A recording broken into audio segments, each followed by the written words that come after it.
The invitation had arrived 3 weeks ago, not through a heartfelt phone call, but via a generic invite sent to the entire extended family. 4th of July barbecue at the lake. The subject line read. Below it, in bold, italicized font, private dock party. VIPs only. I remember staring at that line, a strange knot forming in my stomach, though I tried to brush it off. My kids, 7-year-old Emma and 5-year-old Noah, didn't care about VIP lists or aesthetics. They just heard lake and fireworks and spent the next 20 days vibrating with excitement. Noah packed his swimming trunks a full week early. Emma drew pictures of us roasting marshmallows. Saturday arrived with a relentless, baking heat. We drove 2 hours up into the mountains, the air conditioning in my modest sedan blasting as the kids chattered about swimming and boat rides. I hadn't been to the cabin in months. My life in the city, running a digital agency that had quietly grown into a multi-million-dollar operation, kept me busy. But today wasn't about work. It was about family. Or so I thought. We pulled into the gravel driveway just after 2 in the afternoon. The place looked spectacular. The rustic timber frame gleamed in the sunlight, the landscaping was immaculate, and down by the water, I could see the white canopy of a party tent set up on the massive private dock. A dozen luxury cars were already parked near the entrance, Porsches, Rovers, a few Teslas. My Honda looked comically out of place, but I parked it anyway, grabbing the large bowl of homemade potato salad I'd spent the morning preparing. Can we go to the dock now, Mommy? Noah asked, practically bouncing out of his seatbelt. Let's go say hi to Grandma first, I said, smiling. We walked toward the path that led down to the water. The sound of laughter and clinking glasses drifted up the hill. But before we could even reach the first step of the deck, a figure stepped out to block our path. It was my mother, Cynthia. She looked every inch the wealthy matriarch she pretended to be. Linen pants, oversized sunglasses, a glass of Chardonnay in hand. But her smile didn't reach her eyes when she saw us. It disappeared entirely. Nicole, she said, her voice sharp enough to cut through the humid air. What are you doing down here? We're here for the party, Mom, I said, confused. The kids are excited to see the fireworks. Cynthia glanced over her shoulder at the party on the dock below, then back at me with a look of pure disdain. This isn't a family picnic, Nicole. This is an exclusive event. I have investors here. People of influence. She looked at Noah's bright orange swim trunks and Emma's plastic bucket. You can't bring them down there. It ruins the aesthetic. I froze. The aesthetic? Mom, these are your grandchildren. And that, she pointed a manicured finger at the dock, is a VIP area. I told everyone this was an adults-only, high-end gathering. I can't have screaming children running around disturbing my guests. But the invitation said. The invitation was a formality, she snapped. If you want to stay, you can sit up here on the porch. But the dock is off limits. Seriously, Nicole, look at you. You didn't even dress the part. I stood there, holding my bowl of potato salad, while my children looked up at me, their excitement dissolving into confusion. My mother was banning us from the lake, from the water, from the very property I had secretly bought 5 years ago to save her from homelessness. She took a sip of her wine, dismissing me. Just keep them quiet, okay? I don't want a scene. Drop a comment and let me know where you're listening from and what time it is for you right now. I'd love to know who's part of our community. I didn't leave. Not immediately. That was the old instinct kicking in, the desperate, pathetic hope that had been drilled into me since childhood. The hope that if I just followed the rules, if I made myself small enough, quiet enough, and helpful enough, eventually the gate would open. So, I took my children to the porch, settling them onto the wicker furniture with strict instructions to stay clean, and I walked toward the outdoor kitchen area where my mother was holding court. The heat was oppressive, a heavy, wet blanket that made my simple cotton dress cling uncomfortably to my skin. The air smelled of expensive things, hickory wood smoke, imported cigars, and the distinct, buttery scent of lobster. Below, on the dock I wasn't allowed to touch. The party was in full swing. Waiters in white crisp shirts circulated with trays of champagne. Women in silk kaftans laughed with their heads thrown back. I tightened my grip on the large ceramic bowl I was carrying. I had stayed up late the night before making my grandmother's potato salad recipe, the one with the dill and the specific mustard blend my mother used to claim she loved. It was a peace offering, a contribution, proof that even if I couldn't afford the $500 ticket price of admission to her social circle, I still brought value. "Mom," I said, stepping into the shade of the pergola, "I brought the potato salad. For the buffet." Cynthia turned slowly. She was flanked by two women I didn't recognize, both dripping in gold jewelry. Her eyes dropped to the bowl in my hands, then flicked back to my face with an expression of amused pity. "Oh, Nicole," she sighed, loud enough for the nearby tables to hear. "That's quaint. But we have catering today." She gestured to a long table draped in white linen. It was groaning under the weight of seafood towers, prime rib sliders, and a massive display of steamed lobsters. Standing next to it was my younger sister, Megan. She looked radiant, polished, and expensive. Of course she was there. Megan, the golden child, who had married a hedge fund manager and never worked a day in her life. "Megan brought the lobster," Cynthia announced, beaming at her favorite. "Flew it in fresh this morning. Isn't she incredible?" "Hi, Nicole," Megan waved, her voice dripping with that sticky sweet condescension she had perfected. "Cute bowl. Is that plastic?" "It's ceramic," I said, my voice tight. "And it's Grandma's recipe." "Well, just put it on the side table," Cynthia said, waving a hand dismissively. "Maybe the staff can eat it later. I don't want it cluttering the main spread. It doesn't match the theme." I stood there, frozen, the heavy bowl straining my wrists. The guests were watching now. I could feel their eyes analyzing me, my 3-year-old sandals, my unstyled hair, the utter lack of luxury radiating from me. "Honestly, Nicole," Cynthia continued, stepping closer, lowering her voice into a stage whisper that projected perfectly. "I told you this was a high-end event. Look at you. You look like you just rolled out of bed. And that car you parked in the driveway, it's an eyesore. Can you move it to the street? One of the investors is bringing his Ferrari, and I don't want your vehicle ruining the first impression." "It's a Honda, Mom. It works fine." "It screams struggling," she snapped. "I tell everyone you're a freelancer, but you really lean into the starving artist look, don't you? It's embarrassing.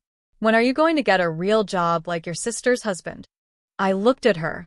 I looked at the woman who was currently living in a house I paid for, hosting a party on a deck I maintained, eating food bought with money I saved her from spending. And in that moment, something inside me shifted. For years, I had analyzed my relationship with my mother like a complex algorithm I just couldn't solve. I thought if I inputted enough kindness, enough money, enough compliance, the output would eventually be love. But standing there, holding a bowl of unwanted potato salad while she mocked my financial status to strangers, I realized the glitch wasn't in the code. It was in the user. There is a terrifying comfort in being treated poorly when it's all you've ever known. You normalize the cruelty because acknowledging it would mean admitting that the people supposed to protect you are the ones hunting you. You drink the poison daily and convince yourself it's just water with a bitter aftertaste. I had spent 32 years building a tolerance to her disdain, telling myself it was just her way, that she didn't mean it, that family is complicated. But this wasn't complicated. It was simple. She didn't respect me because she thought I had no power. She thought I was the resource-poor, dependent child who needed her approval to survive. She had no idea that I wasn't the mouse. I was the lioness pretending to be asleep. "I'll move the car," I said. My voice was calm, unnervingly calm. "And I'll take the salad." "You're right. It doesn't fit here." "Good," Cynthia said, turning her back to me to laugh with her friends. "And keep those kids on the porch." "I mean it." I turned around and walked away. I didn't slam the bowl down. I didn't scream. I carried my dignity and my grandmother's recipe back to the porch, gathered my children, and walked toward the car. I wasn't just moving it to the street. I was moving us out of their lives. I didn't storm off in a blaze of glory. I didn't flip a table or throw the potato salad into the lake, though the thought crossed my mind. Instead, I quietly gathered Emma and Noah. I told them we were going on a special adventure to get the biggest ice cream sundaes they had ever seen. Their disappointment about the lake vanished instantly, replaced by the sugar-fueled promise of dessert. I buckled them into the back seat of my Honda, the eyesore, and drove away. As the gravel crunched under my tires, I looked in the rearview mirror. No one was watching us leave. My mother was back at the buffet, laughing at something Megan said, completely unbothered by the fact that she had just evicted her grandchildren from a family holiday. I drove 15 minutes down the winding mountain road until we reached the small town at the base of the lake. I parked in front of a local cafe that I knew had reliable Wi-Fi. "Okay, guys," I said, turning to face the kids. "Ice cream is right next door. But Mommy needs 5 minutes to do some boring work stuff on her computer first. Can you be super patient? Can we play on your phone?" Noah asked. 5 minutes, I agreed, handing it over. I pulled my laptop out of my bag. My hands were shaking slightly, not from sadness, but from a cold, vibrating adrenaline. I opened it and logged into my secure portal, not for my digital agency, but for the property management software I use to oversee my real estate holdings. I clicked on the file for Lakeview Cabin, 448 Pine Ridge Road. The dashboard loaded. I could see everything. The payment history showed Cynthia's rent payments, $2,500, always on the first of the month. Below that, the market value estimate updated in real time. Current rental estimate, $9,500 per month. I clicked on the Security tab. The system connected to the cameras I had installed around the perimeter of the property, cameras Cynthia knew about but assumed were controlled by the faceless management company she sent her checks to. The feed loaded. I watched them. I watched my mother refilling her wine glass on my deck. I watched Megan eating lobster on my outdoor furniture. I watched strangers walking on my dock, laughing, enjoying the view I paid for. They looked so comfortable, so entitled. They were celebrating their status, their exclusivity, completely unaware that the only reason they were standing there was because I allowed it. I didn't cry. I didn't feel the familiar sting of rejection that usually accompanied these moments. That part of me, the daughter, who just wanted to be included, had stayed back on the porch. The woman sitting in the cafe was someone else entirely. She was a CEO. She was a landlord. And she was done being a doormat. I opened a new document. I didn't need a lawyer for this part. I knew the lease agreement by heart because I had written it to be ironclad. Notice of lease termination. To Cynthia Miller from Pine Ridge Holdings LLC, date July 4th. Termination of month-to-month tenancy and breach of contract. Dear tenant, pursuant to the terms of your lease agreement, this letter serves as formal notice that your tenancy at 448 Pine Ridge Road will terminate in 30 days. You are required to vacate the premises by August 4th. Furthermore, we have received evidence of unauthorized commercial use of the property, hosting ticketed or exclusive events without a permit, and violations of the community noise ordinance. I typed steadily, the keys clicking in a rhythmic, satisfying staccato. I wasn't just ending a lease. I was ending an era where I subsidized my own abuse, an era where I paid for the stage my mother used to humiliate me. I attached the notice to an email addressed to my property manager with a subject line, urgent. Serve immediately. Then I paused. I looked at the security feed one last time. Cynthia was raising a toast, looking happier than I had ever seen her. I hope it was worth it, Mom, I whispered. I hit send. The email whooshed away. It was done.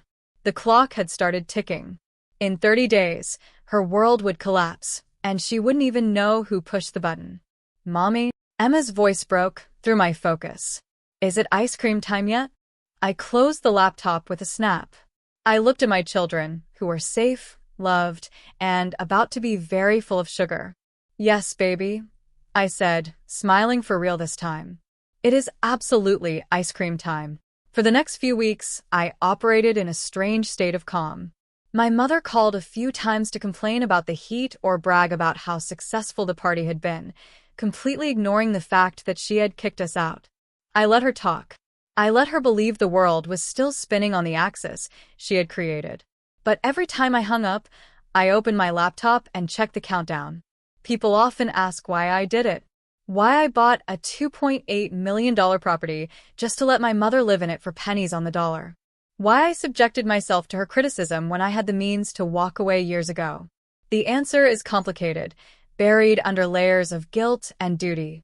5 years ago, my father died unexpectedly, leaving behind a mountain of debt and a life insurance policy that barely covered the funeral. Cynthia was destitute. She had never worked, never saved, never planned for a life without him. She was facing foreclosure on her suburban home and the terrifying prospect of renting a small apartment in a bad neighborhood. She called me weeping, terrified, broken.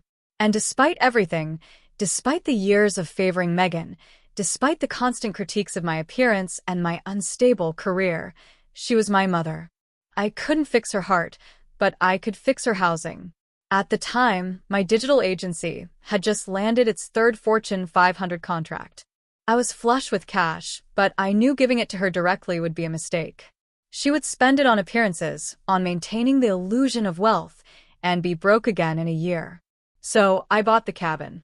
It was an investment for me, a sanctuary for her.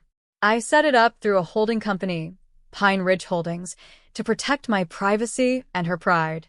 I told her I knew a property manager who was looking for a long-term, reliable tenant and could offer a friends and family discount.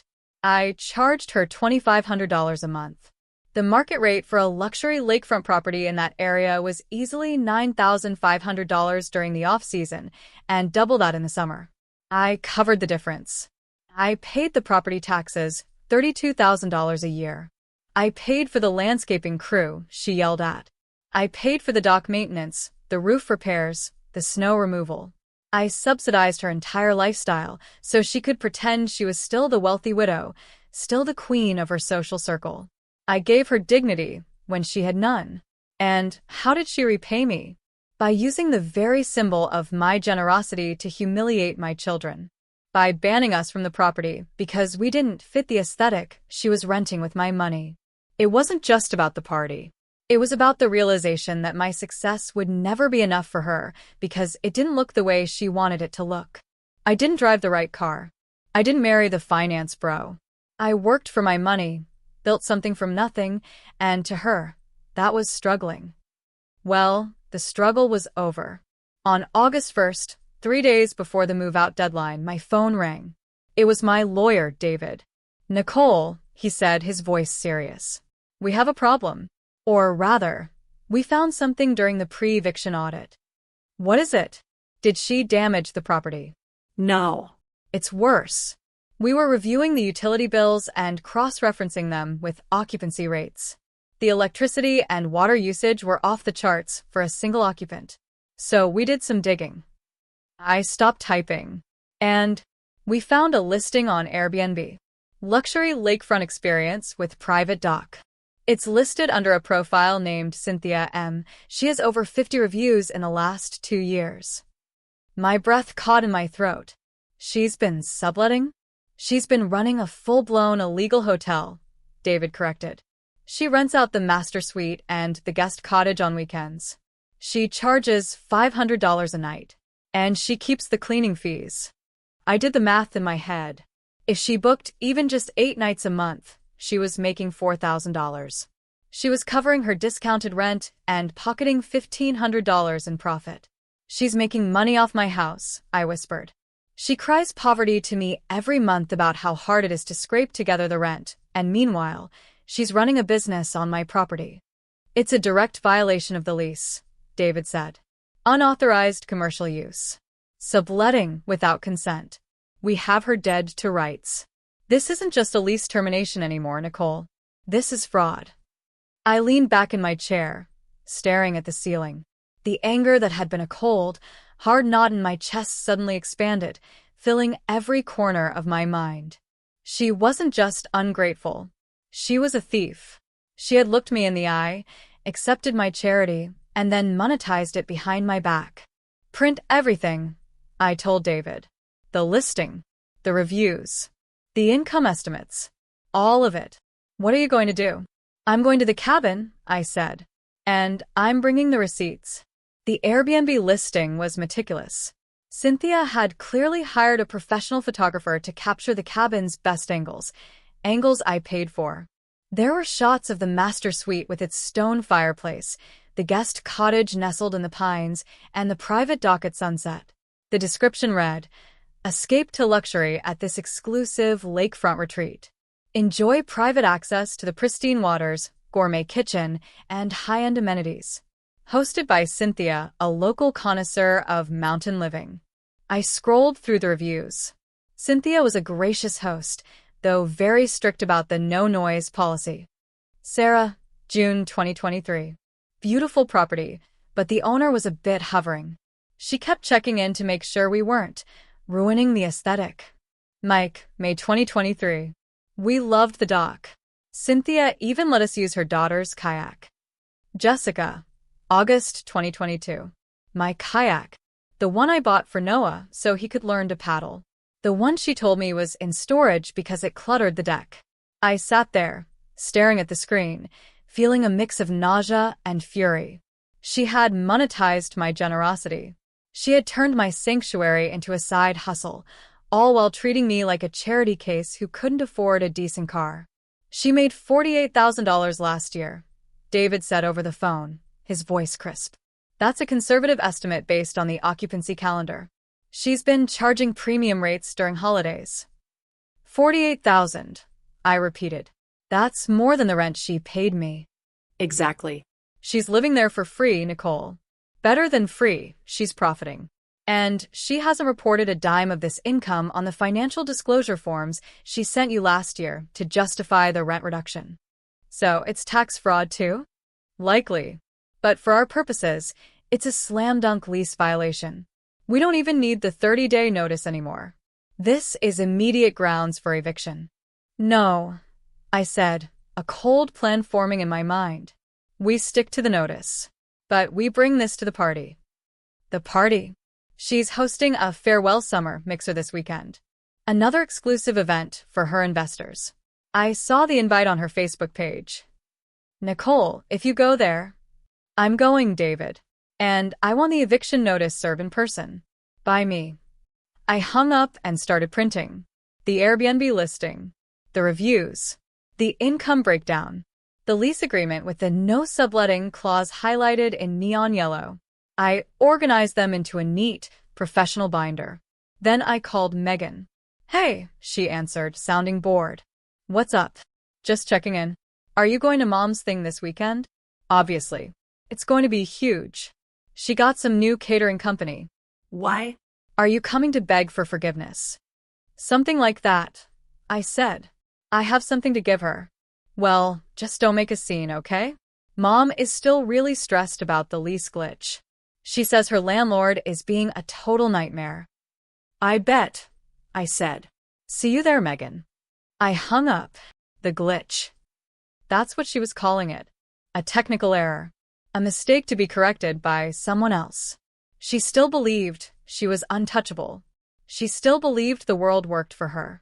She had no idea that the landlord she was complaining about was the daughter she had dismissed. And she definitely didn't know that the nightmare was just getting started. I looked at the stack of papers on my desk. It wasn't just evidence. It was ammunition. And I was fully loaded. I arrived at the cabin just as the sun was beginning to dip behind the mountains, casting long, dramatic shadows across the lake. The party was smaller than the 4th of July extravaganza, but no less pretentious. A jazz trio played softly in the corner of the deck. Guests in cocktail attire milled about, sipping martinis and admiring the view, my view. I parked my Honda right in the center of the driveway, blocking in a silver Mercedes. I didn't care about aesthetics anymore. I grabbed the binder from the passenger seat and stepped out. Cynthia was near the outdoor fireplace, laughing with a man in a tailored suit. She looked relaxed, confident, the queen of her borrowed castle. Then she saw me. Her smile faltered, replaced by a look of annoyed confusion. She excused herself and walked briskly toward me, intercepting me before I could reach the main group. Nicole, she hissed. What are you doing here? I told you this was a private event. It's about the lease, Mom, I said, my voice steady. Not now, she snapped, glancing nervously over her shoulder. We can talk about your little financial problems later. I have investors here. People who matter. My financial problems? I repeated, a dry laugh escaping my lips. Is that what you think this is? Look, if you need money, just ask Megan. She's inside. But don't you dare cause a scene in front of my guests. I'm already dealing with this nightmare landlord situation, and I don't need your drama on top of it. The landlord, I said. Right. The faceless entity ruining your life. He's incompetent, she declared, her voice rising as her frustration spilled over. Sending me a termination notice over a clerical error. I've been calling all week and nobody answers. It's unprofessional. I'm going to sue them for harassment. You can't sue yourself, Mom. She blinked. What? I opened the binder. I pulled out the deed, the one with my signature on the bottom line, dated 5 years ago. I held it up so she could see it clearly. The landlord isn't a he, Mom. It's me. She stared at the document. She read the name, Pine Ridge Holdings, LLC, and then her eyes dropped to the signature. Nicole Miller, managing member. No, she whispered. That's not possible. You're a freelancer. You live in a 2-bedroom apartment. I own a digital agency with 40 employees, I said, my voice cold and precise. I bought this cabin 5 years ago so you wouldn't be homeless. I set up the LLC to protect your pride. I charged you $2,500 a month for a place that costs $9,000 because I wanted you to have a nice retirement. The color drained from her face. She looked around, suddenly terrified that someone might be listening. You own this house? I own the house. I own the dock you kicked my children off of. I own the deck you're standing on right now. Nicole, please, she hissed, grabbing my arm. Keep your voice down. We can talk about this inside. No, I said, pulling away. We're talking about it right here. I flipped the page in the binder. I revealed the Airbnb listing, the reviews, the spreadsheet calculating her illegal profits. And while I was subsidizing your lifestyle, I continued, my voice gaining strength. You were running a hotel behind my back. You made $48,000 last year renting out my property to strangers. You stole from me, Mom. You cried poverty to get a discount, and then you profited off my generosity. I needed the money, she stammered. For expenses. For maintenance. You spent it on catering, I shouted, finally letting the anger break through. You spent it on lobster and wine and impressing people who don't even like you. You treated me like garbage because you thought I was poor while you were stealing my money to pretend you were rich. The music had stopped. The conversation on the deck had died. Every single guest was staring at us now. Megan appeared at the sliding glass door, holding a glass of champagne. Mom, what's going on? Your sister is the landlord, Cynthia whispered, looking like she might faint. Megan froze. She looked at me, then at the house, connecting the dots. The disdain on her face was replaced by pure shock. You're evicted, I said to Cynthia, loud enough for the back row to hear. For breach of contract, unauthorized commercial use, and fraud. You have 3 days to vacate. If you're not out by Monday, I'm calling the sheriff. Nicole, you can't do this, she pleaded, tears welling up in her eyes. Tears of embarrassment, not remorse. Where will I go? What will I tell people? Tell them the truth, I said. Tell them you valued your status more than your daughter. Tell them you bit the hand that fed you because you didn't like the manicure. I handed her the binder. It was heavy with the weight of her lies. It's over, Mom. The party's over. I turned and walked away. I didn't look back at the stunned guests, or my weeping mother, or my silent sister. I walked to my Honda, got in, and drove down the driveway. But this time, I wasn't leaving because I was kicked out. I was leaving because I was done. Why did she crumble so fast? Because her power wasn't real. It was rented. People like Cynthia build their entire identity on things they can display: houses, cars, parties. They think ownership is about holding the keys. But real power is about holding the deed. When you strip away the borrowed feathers, you see them for what they really are: Small, scared, and empty. She didn't just lose a house today. She lost the only thing that ever mattered to her, the illusion that she was better than me. The move-out happened exactly 3 days later. It wasn't dignified. My mother didn't leave with her head held high. She left with a caravan of U-Haul trucks and a stream of angry text messages sent to a number I had already blocked. She moved into a 2-bedroom apartment 30 minutes inland, a complex with beige carpets, thin walls, and absolutely no lake view. There was no deck for hosting investors. There was no dock for VIPs.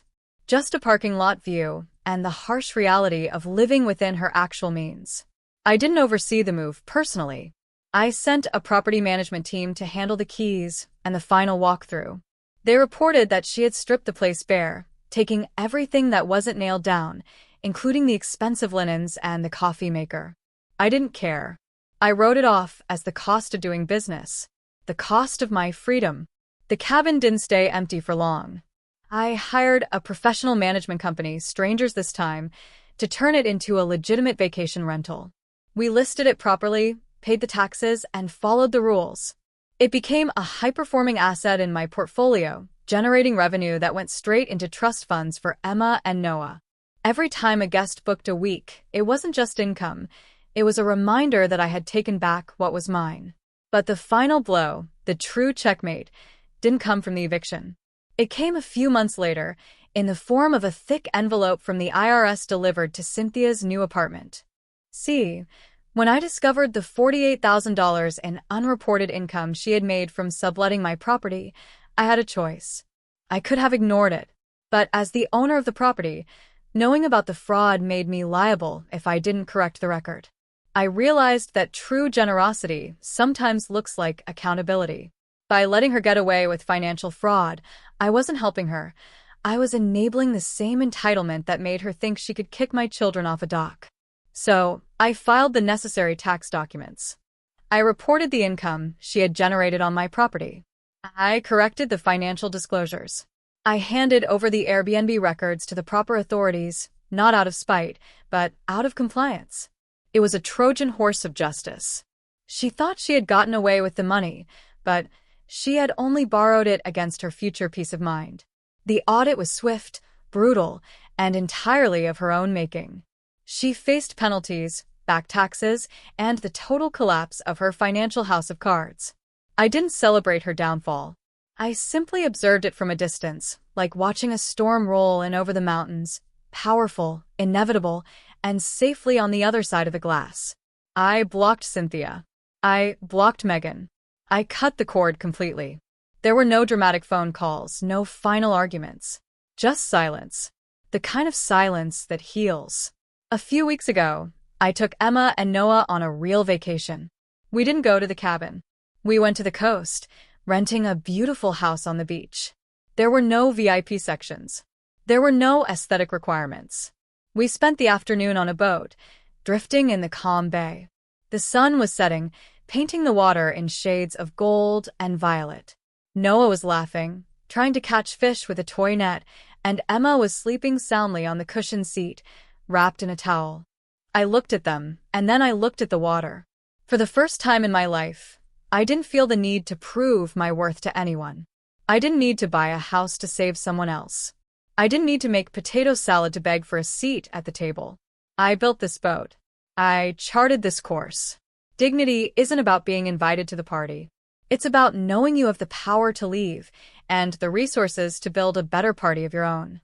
I took a deep breath of a salty air. It tasted like victory. If you've ever had to cut off a toxic family member to save your own peace, share this story. You are not alone.